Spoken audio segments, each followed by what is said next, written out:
kok. Kak Ustadz Isni ya. Ini akibat umat ini tidak itiba ke Nabi sesuai tadi yang Ustadz sampaikan, Pak Kiai sampaikan. Ini banyak banget masalah-masalah yang dialami. Nah, salah satunya adalah secara faktual Indonesia ini menghadapi ketimpangan ekonomi yang tinggi. Jurang pemisah antara yang kaya dan yang miskin itu makin tinggi. Bahkan dari Bank Dunia saja disebutkan 1% penduduk terkaya menguasai 36 sampai 50% kekayaan nasional. Bahkan di Inggris ya kalau nggak salah tahun 2011 itu pernah ada demo besar-besaran di Wall Street itu we are the 99% itu ya. Bahkan sampai 1% orang terkaya menguasai 99% kekayaan negara. Nah, Ustadz, bagaimana pandangan Ustadz terkait dengan itu, Ustadz? Iya, dunia ini termasuk Indonesia memang saat ini hidup di dalam satu tatanan yang sama sekali jauh dari apa yang diajarkan oleh Nabi. Jadi soal ittiba Nabi itu kita bisa lihat ternyata bukan sekedar soal akhlak atau soal sholat, tapi juga soal bagaimana menata kehidupan masyarakat, negara, bahkan dunia. Dunia yang di bawah kapitalisme sekarang ini menunjukkan kerusakan yang luar biasa. Salah satu yang semakin hari makin nyaring diteriakkan itu adalah soal kesenjangan. Dalam World Economic Forum beberapa tahun yang lalu, Oxfam, satu LSM dunia, itu menyampaikan laporan dengan satu judul yang sangat menghentak, Time to Care, menyoroti kesenjangan dunia, level dunia. Dia tunjukkan data bahwa 2.000 miliuner dunia itu kekayaannya itu lebih banyak daripada 4,6 miliar manusia di muka bumi. Jadi 2.000 orang itu kekayaannya lebih besar daripada 4,6 miliar. Kebayang nggak itu?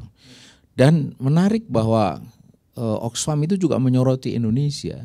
Jadi Indonesia itu adalah negara dengan kesenjangan termasuk paling parah di dunia. Nomor 4, kesenjangannya itu digambarkan dengan angka 1:19.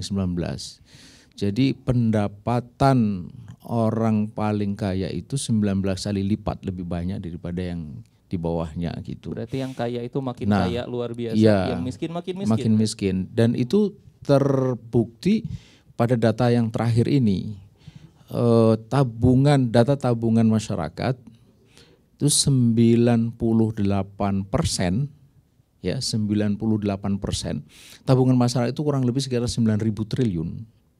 Ya, 98% itu mereka yang memiliki tabungan di bawah 100 juta.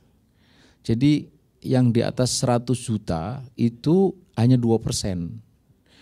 Dan rata-rata yang di bawah 100 juta pun itu turun, semula sekitar 4 juta rata-rata, itu sekarang hanya kurang lebih sekitar 1 juta. Nah sementara yang di atas 100 juta, yang 2% tadi itu jumlahnya itu di atas 4.000 triliun.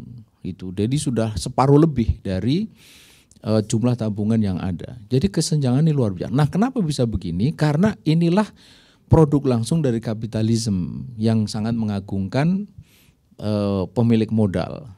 Dan apa yang memicu kesenjangan itu? Yang memicu kesenjangan itu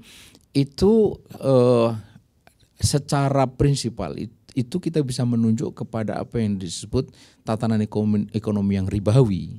Secara institusional, perbankan itulah alat, itulah institusi yang makin menambah kesenjangan.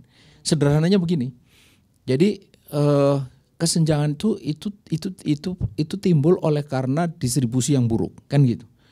Jadi yang kaya makin kaya, yang miskin makin miskin, distribusi yang buruk, dan itu memang problem besar dari ekonomi sekarang.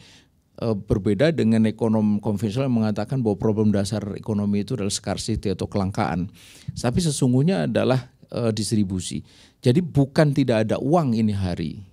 Yang ada adalah uang tidak sampai kepada 24 juta orang yang masuk kategori miskin menurut BPS, di mana penghasilan mereka itu kurang lebih sekitar 20.000 per orang per hari. itu ada 24 juta. Tapi kalau kita menggunakan garis kemiskinan yang dibuat oleh World Bank, kurang lebih sekitar 35.000 per orang per hari, maka ada 171 juta orang di Indonesia ini yang hidup di bawah garis kemiskinan. Jadi bukan tidak ada uang tidak sampai kepada mereka. Uang yang beredar di negeri ini itu kurang lebih sekitar 8.000 sampai 9.000 triliun. Baik itu uang kartal maupun giral maupun uang kuasi. Nah, sama juga dengan soal rumah. Ada banyak mereka yang tinggal di emperan tuku, di bantaran sungai, di kolong jembatan, bukan karena tidak ada rumah, ada rumah. Kalau kita tinggal di komplek ada banyak rumah kosong, bukan tidak ada yang punya, tapi ini mungkin rumah kedua, ketiga, keempat. Perumahan mangkrak juga banyak. Nah, iya itu.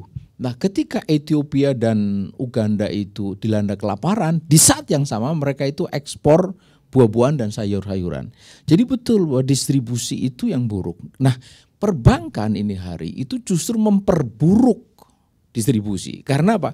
Karena mereka kumpulkan uang dari sekian banyak anggota masyarakat melalui apa yang disebut tabungan itu, lalu disalurkan kepada mereka-mereka yang istilahnya keren, bankable. Itu. Siapa yang bankable? Pasti mereka yang punya usaha, punya kemampuan untuk membalikan dan membayar bunganya. Yang kedua yang punya agunan, pasti adalah pengusaha yang sudah mapan. Walhasil akhirnya mereka yang sudah punya usaha tambah lagi punya modal untuk punya usaha lebih besar lagi. Jadi kesenjangan makin besar. Dan siapa aktor utama dari timpangnya kesenjangan itu atau buruknya distribusi? Negara. Nah, negara yang mengambil kapitalisme. Karena itulah Oxfam itu di dalam rekomendasinya mengatakan ini hanya bisa persoalannya bisa diatasi oleh negara, kata dia begitu. Tetapi kita semua tahu bahwa negaralah saat ini yang menjadi aktor utama dari buruknya distribusi. Ini hari ada satu orang, saya tidak perlu sebut namanya, yang dia pegang 6,7% sebuah perusahaan batu bara, 6,7%. Tapi dividennya tahun lalu berapa? 2,4 triliun rupiah. Satu orang. Kita punya sekolah. Itu satu bulan itu gaji dan operasi itu tak lebih dari 3 miliar. Kalau 1 tahun berarti berapa? 36 miliar. 10 tahun 360 miliar. 100 tahun cuma 3 triliun. Itu. 100 tahun itu. Di tangan dia 2,4 triliun itu 1 tahun.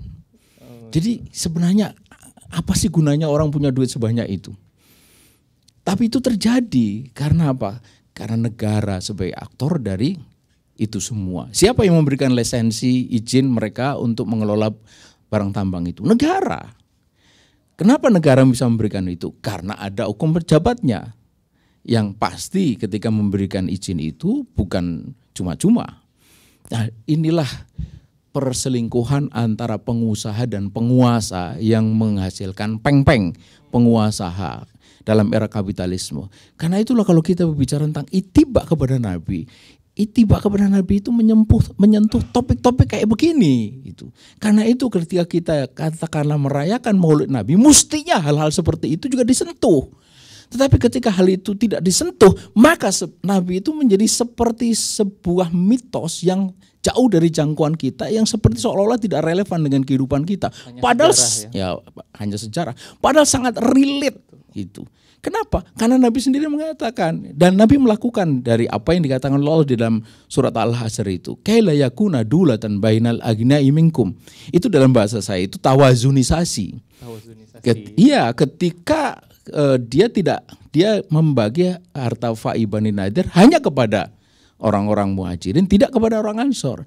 Kenapa? Karena orang Muhajirin ini dia weak, economically weak gitu. Jadi secara ekonomi dia lemah. Makanya dia harus ada kebijakan imperatif untuk memperkuat dia gitu. Tidak kepada orang Ansor yang hidup normal. Nah, ini semua menunjukkan bahwa Nabi itu melakukan itu, sesuatu yang justru sekarang ini oleh aktor negara tidak dilakukan. Walhasil akhirnya menjadi seperti ini. Makanya demo besar di Manhattan, pusat kapitalisme Amerika, pusat Amerika New York, pusat New York itu Manhattan. Demo besar, capitalism is not working, kapitalisme gagal. Capitalism is merely for 1%. Kapitalisme hanya bekerja untuk 1% orang. Dan itu betul.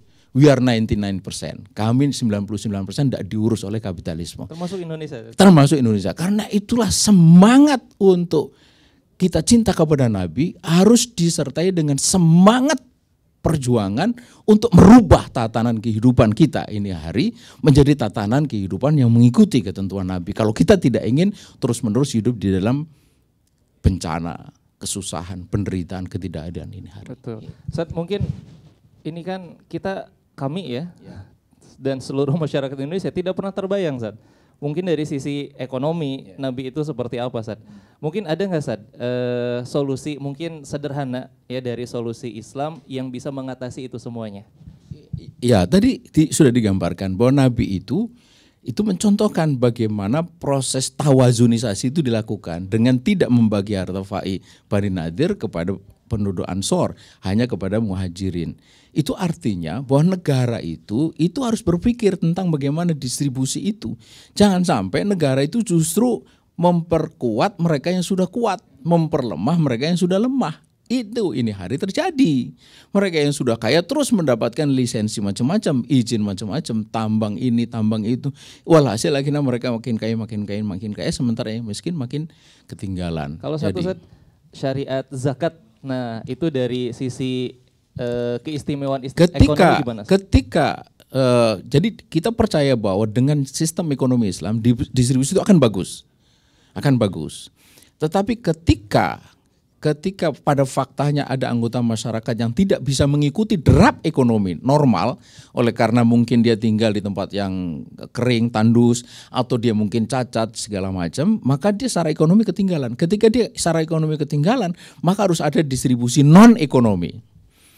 Zakat itu diantaranya, infak, sodako, hibah, wasiat, ya, wakaf dan seterusnya. Itulah distribusi non ekonomi, yaitu ketika harta berjalan tanpa transaksi ekonomi, terdistribusikan tanpa transaksi ekonomi. Zakat itu kan mengambil harta dari orang kaya, ya, dibagikan kepada orang miskin tanpa transaksi ekonomi. Itulah distribusi ekonomi. Itu dilakukan. Itu menunjukkan bahwa Islam itu memiliki perangkat yang luar biasa kalau kita baca dari sisi ekonomi untuk mengatasi soal yang ini hari terjadi, apa itu buruknya distribusi. Ya, itu. Tapi zakat sekarang tidak bisa jadi solusi, Ustaz? Tidak bisa menjadi solusi karena pangkal jalan utamanya sudah buruk.